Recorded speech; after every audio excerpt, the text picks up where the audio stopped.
What's up, guys? It's Beyond. I'm back with another video. I know I haven't posted a video in a little over a week.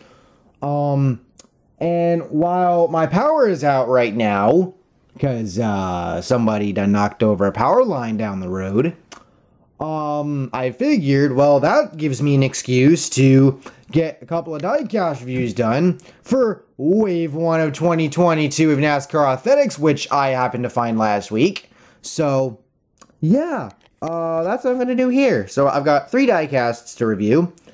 And with that being said, make sure, of course, to drop a like on the video, subscribe to the channel, turn on post notifications so you don't miss out on future videos.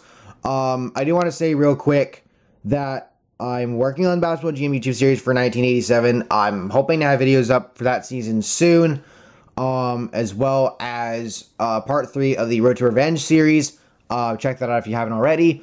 I'm working on that.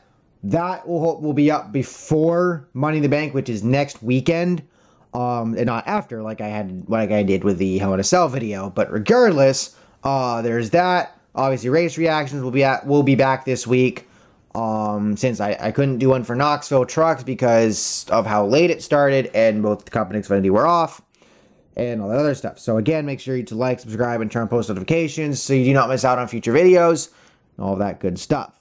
And with that being said, let's go ahead and let's jump into the first of these 3 diecast reviews, starting with Ben Rhodes and his 2021 Bombardier Daytona race win truck for Thor Sport Racing.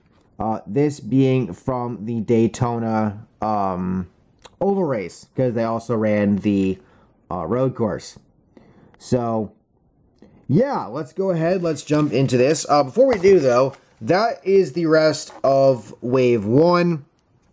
I'll already tell you right now, most of these cars I did not get, either because I already had them or I didn't want them.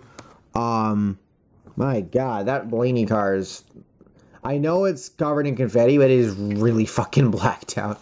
Also, in the case of the Allmendinger car, I already had it.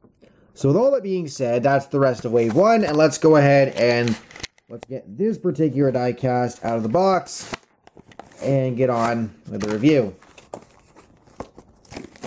And try to cut the rambling.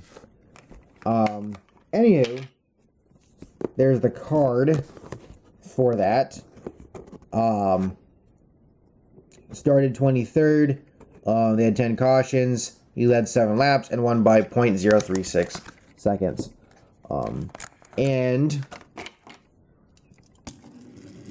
Yes, the truck rolls.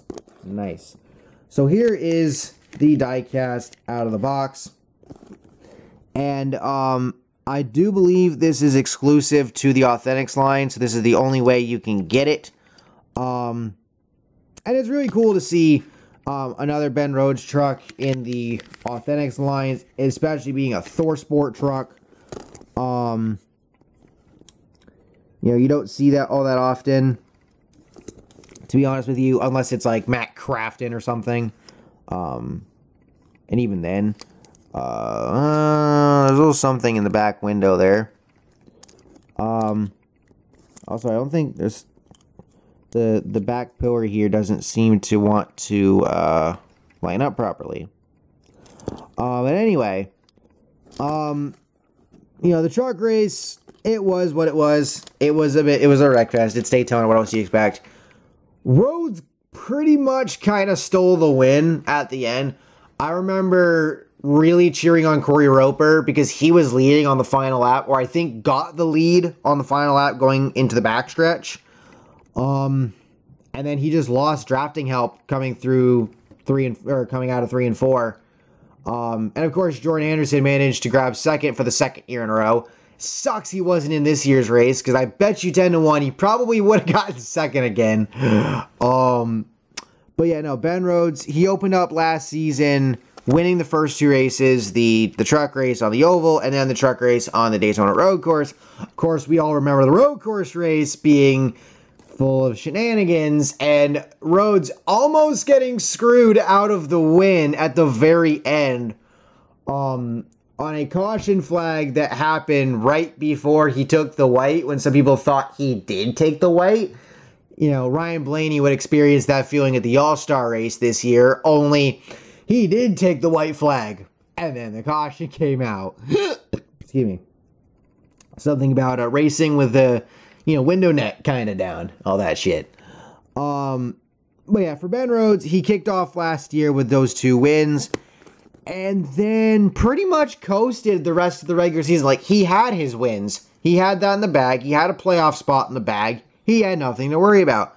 Sure, he got another win, at least 1 more win, maybe 2. And at the end of the year, he ended up walking away with a goddamn championship. Like, holy shit. You know, and he's had a pretty good year so far, in terms of potentially repeating.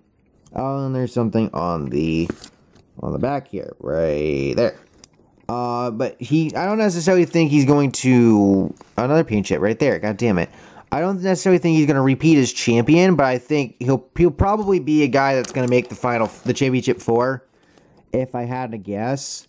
Beyond that, who knows? Ben Rhodes, he does get some hate, and some of it may or may not be deserved.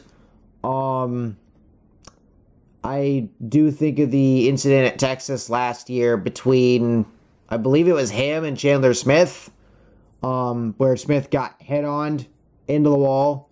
Of course, we all know what happened afterward. He got out of his truck and, you know, he gave the double bird to Rhodes as he went by. Rhodes was never penalized for it, which pissed people off, myself included. But he is a pretty damn good driver. And do I think last year's championship will be his only Truck Series championship? Well, it depends on what he does with the rest of his career. If he stays in trucks, I think he could get another. He probably could win at least 1 more championship. If he doesn't, and he moves up and gets an actual full-time Xfinity ride, or hell, even a Cup ride at some point, then who knows? But for right now, he's in trucks, trying to chase himself a back-to-back championships, and who knows? Maybe he wins. Maybe he doesn't. We'll see. But with all that being said, thank you all for watching. I hope you all enjoyed. Make sure to drop a like, subscribe, and turn on post notifications so you do not miss out on future videos and streams. And I'll catch you all next time. Peace.